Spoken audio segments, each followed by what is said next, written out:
আপনি জেলে গিয়েছেন কখনো? আপনার নেতা জেলে গেছে, এটা কি একমাত্র ক্রাইটেরিয়া? কোন রিমান্ডে নির্যাতন করেছে? আপনার নেতা গেছে? আপনি আমার সম্পর্কে প্রশ্ন করার আগে আপনি যে দলে গিয়েছেন না, আপনার দলের যে প্রধান নেতা এবং সেকেন্ড নেতা সে আমার কর্মী ছিল, আমার সাথে রাজনীতি করেছে। খুব ভালো, কথাবার্তা কম করে আপনার কর্মীরা সাবধানভাবে বলবেন। তিনি বললেন তিনি এর আগে কখনো কোনো রাজনীতি করেননি, কিন্তু আমি তাকে দেখেছি অসংখ্যবার তিনি রাষ্ট্র সংস্কার আন্দোলনের রাজনীতি করেছেন। তিনি এখন অস্বীকার যান, এর কারণটা না, অস্বীকার যাওয়ার কোনো কারণ নেই। আমার কোনো পদ ছিল না, দেখেন কোনো পদ ছিল? আপনার মতো সাধারণ সম্পাদক পদ ছিল কি না ছিল সেটা হ্যাঁ, আমি তো রাজপথে ছিলাম। আমি আপনাকে দেখেছি রাজপথে, আমি আপনাকে কখনোই দেখি নাই, তবে রাষ্ট্র সংস্কার আন্দোলনের অফিসে আমি দেখেছি। আপনাকেও কেউ দেখা যায় না কখনো। পুলিশ দেখলে আপনি সবার আগে দৌড় দিতেন, এটা আপনার দলের নেতাকর্মীরা বলে। মিডিয়া দেখলে সবার আগে পুলিশ দেখলে সবার পরে। টকশো থেকে দৌড় দিবেন না, বলেন আপনি চাই না আপনি দৌড় দেন না, বলেন আপনি আপনার দৌড়ানো শুরু করলে আপনি টকশো থেকে দৌড় দিবেন। আমাকে তো চিনেন আপনি, আপনার দৌড়ানো অভ্যাস, আপনার আমাকেও চেনা উচিত, আমিও চিনি ভাই। এখন আপনি রাজনৈতিক সচিব হয়েছেন দেখে আপনি গলার 15 দিন রাশেদ খান রিমান্ডে মার খেয়ে নির্যাতনের শিকার হয়ে এখানে এসেছে। না, আপনি রাশেদ খান এমনি এমনি বলেন নেতাকর্মীরা, আপনি কদিন জেলে গিয়েছেন? আপনার ছাত্র আমি ভরসা রাখি হিরন স্মার্ট ওয়াটার পিউরিফায়ারে।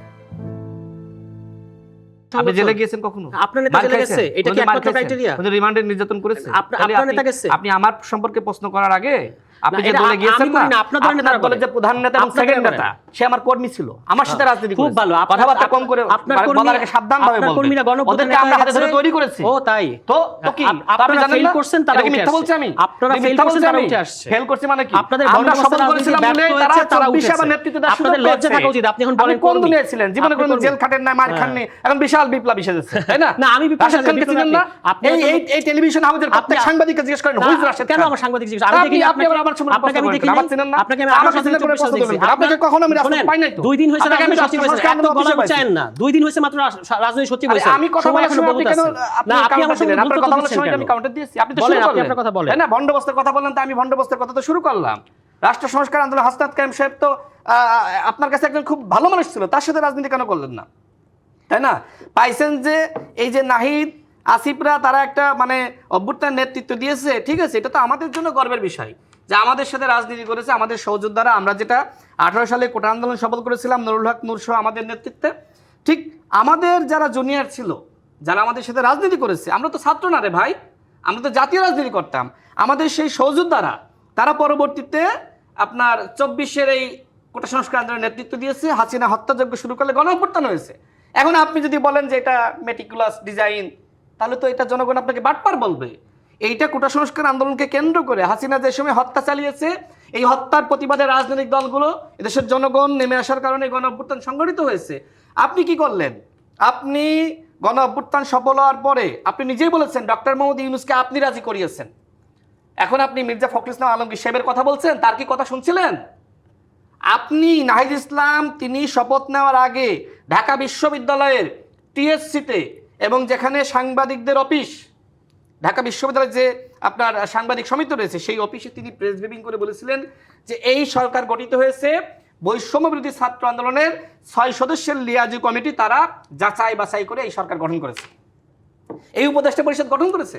এখন আপনি বলছেন মির্জা ফখরুল সাহেব নাকি এই কথা বলেছে। মানে দেখেন এনসিপির লোকজন টকশোতে এমন বয়ান দাঁড় করায়, এত আত্মবিশ্বাসের সহিত মিথ্যাচার করে যে আপনি এটা বিশ্বাস করতে বাধ্য হবেন। এই যে টকশোগুলোতে আমরা দেখি যে এই তুষার সাহেবরা মানে এমন লোকগুলোর সাথে যায়, সেই লোকগুলো ঠিকমতো কাউন্টার দিতে পারে না, মানে আমাদের লোকই। এই জন্য তারা সেখানে গিয়ে উস্তাদ সাজেন, মানুষ তাদের প্রশংসা করে। এবং রাশেদ খান যে সময় তাদের ওই আসিফ মাহমুদের এপিএস এর দুর্নীতি আর আসিফ মাহমুদের কেলেঙ্কারিগুলো তুলে ধরে, আমার প্রশ্ন হলো যে আসিফ মাহমুদ 1 সপ্তাহ অধিক দুবাই গিয়ে বসেছিল, বেসরকারি সফর, ক্রিপ্টোকারেন্সিতে কত কোটি টাকা রেখেছে সেটা তদন্ত হওয়া দরকার না? বলেন করেন না কেন আপনারা? করতে হবে তো, কেন করে না সেটা বলতেছি, সেটা আসবো। এরপরে তার এপিএস এর কেলেঙ্কারি কি নাই? নাহিদ ইসলামের পিওর নগদের কেলেঙ্কারি কি নাই? সেই সময়কার সব গণমাধ্যম মিথ্যা। হাসনাত এবং সার্জিসের ডিসি নিয়োগের কেলেঙ্কারি নাই, সেটাও কি মিথ্যা? মানে সবগুলো অভিযোগ আসলে আপনার বিরুদ্ধে এবং আপনি এখন বলেন সব মিথ্যা। করে না কেন আমি বলি আপনাকে। ডক্টর মোহাম্মদ ইউনূস বাংলাদেশে যে পরিস্থিতি সৃষ্টি করেছিল, বিএনপি সরকার মাত্র দায়িত্ব গ্রহণ করেছে না, এখন তারা এই যে প্রায় পতনের হুমকি দিচ্ছে এবং সরকার যাতে সফল না হয় সেজন্য তারা মাঝে মধ্যে বলে যে আমরা পদত্যাগ করব, তাই না? এখন দেখেন এই মুহূর্তে জামাত এমন একটা অবস্থায় গিয়েছে তাদের অদক্ষতার কারণে যে তারা আসলে এনসিপি ছাড়া চলতে পারতেছে না। তো সরকারকে অনেক বিষয়ে কৌশলগত ভূমিকা রাখতে হচ্ছে। এনসিপি দুর্নীতি করেছে কি করে নাই? এই যে ঐক্যমত কমিশনে ইফতিখারুজ্জামান ছিল না, সেই টিআইবি কি বলেছে যে অন্তর্বর্তীকালীন সরকারের সময় সবথেকে বেশি ঘুষ এবং তদবির বাণিজ্য এবং এই দুর্নীতি হয়েছে। আপনাদের লোক বলতেছে দুর্নীতি হয়েছে, সবথেকে বেশি হয়েছে, আওয়ামী লীগের তুলনায় বেশি হয়েছে। জি, আপনারা নিজেদেরকে ফেরেশতা মনে করার কিছু নাই। শোনেন, এখন